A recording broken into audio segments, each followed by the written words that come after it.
Terima kasih Anda masih bersama kami di Sudut Pandang. Saya akan ke Bu Retno. Bu Retno, ada juga kan hak pendidikan dan juga mutu pendidikan untuk anak-anak, Bu.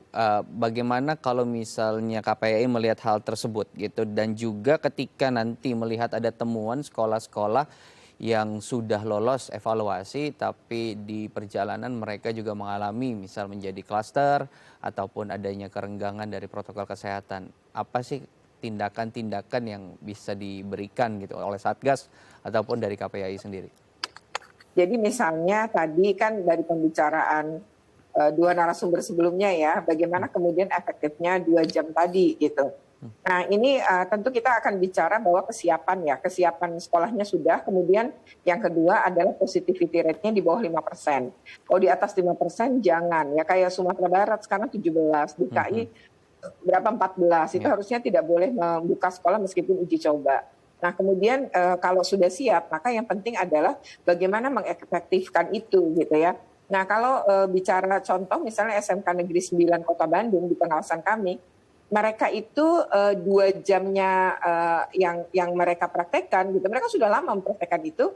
Dari 1.600 murid yang masuk hanya 50, yang 50 itu pada 2 bulan pertama hanya uji coba. Uji coba itu adalah untuk melihat perubahan perilaku anak-anak.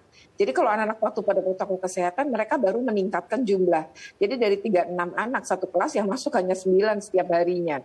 Nah itu untuk materi yang pelajaran produktif. Jadi materi-materi yang mudah, yang sedang itu di PJJ-kan. Tapi materi yang susah yaitu dimasukkan ke dalam PTM. Praktik-praktik juga, karena banyak alat-alat yang tak terjangkau oleh anak-anak kalau sudah beli. Jadi itu hanya ada di sekolah, maka karena mereka skillnya praktek, maka mereka harus diajarkan untuk praktek. Jadi itu sebenarnya sih efektif Mas kalau menggunakan itu. Nah kalau kemudian diketemukan misalnya klaster, itu sekolah segera ditutup gitu. Oleh karena itu kalau kami KPAI sebelum dibuka nanti kami meminta sebenarnya anak-anak tuh antigen dengan guru gitu. Nah kemudian guru juga sudah harus divaksin, meskipun guru divaksin itu tidak akan menciptakan kekebalan komunitas kalau di sekolah karena jumlah murid lebih banyak dari guru. Nah tapi guru-guru sendiri kan banyak juga yang tidak mau divaksin dari temuan kami di lapangan. Baik, oke saya ke Pak Indra. Pak Indra, tadi sindirannya sudah gitu ya, semoga didengarkan oleh pemerintah begitu. Saya mau kemudian Pak Indra berbagi tips bagaimana sih memaksimalkan ini untuk para guru-guru yang menyaksikan gitu. Memaksimalkan pembelajaran selama 2 jam ini Pak. Yang mau tidak mau mereka juga harus melaksanakan karena bagian dari tadi ASN ya.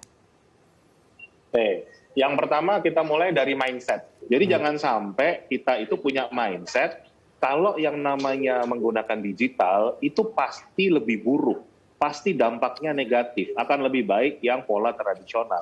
Itu juga harus dibuang jauh-jauh. Kemudian yang kedua, kita harus memahami alat kerja yang kita pakai di era digital itu beda dengan alat kerja yang kita pakai di era saya sekolah dulu. Yang era saya dulu disebut dengan single tasking device. Artinya memang cuma bisa dipakai satu fungsi doang. Penghapus ya bisa cuma buat penghapus. Kalau yang sekarang itu adalah multitasking device. Yang namanya gawai itu bisa dipakai buat berbagai macam cara. Betul. Sehingga juga penggunanya itu nggak harus seperti dulu. Saya harus punya buku sendiri. Kalau sekarang kita satu rumah tangga punya satu gawai dipakai berlima bisa.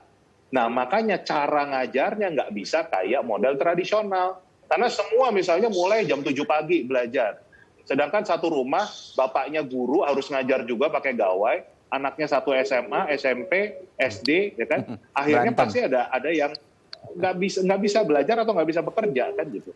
Tapi kalau sekarang sudah memanfaatkan yang namanya asynchronous learning, pembelajaran tidak langsung, kalau bahasa media itu disebutnya dengan on demand. Jadi nggak harus waktu yang sekarang. Kita belajar bisa kita atur sendiri. Teman-teman saya jam 7 pagi, saya baru jam 6 sore bisa, tapi saya tetap belajar. Dan itu hanya bisa dilakukan setelah sekarang ada teknologi digital. Nah, hal-hal itu yang harus memang dibekali ke para guru gitu. Jadi mindset dulu, ya kan? Dan pedagoginya berbeda. Era sekarang itu kita nggak perlu lagi guru itu ceramah, ngajar, bikin soal. Itu nggak perlu lagi karena semuanya ada di teknologi. Nah, guru itu lebih menjadi fasilitator. Nah itulah mindset itu yang harus kita siapkan buat para guru-guru kita. Baik, terima kasih Bu Retno, Pak Indra, dan juga Pak Ramli telah berbagi informasi di sudut pandang kali ini. Semoga informasi juga bermanfaat untuk kita, untuk para orang tua, untuk guru juga yang akan menjalani kegiatan belajar mengajar secara PTM terbatas ataupun PJJ yang nanti akan berjalan secara berdampingan.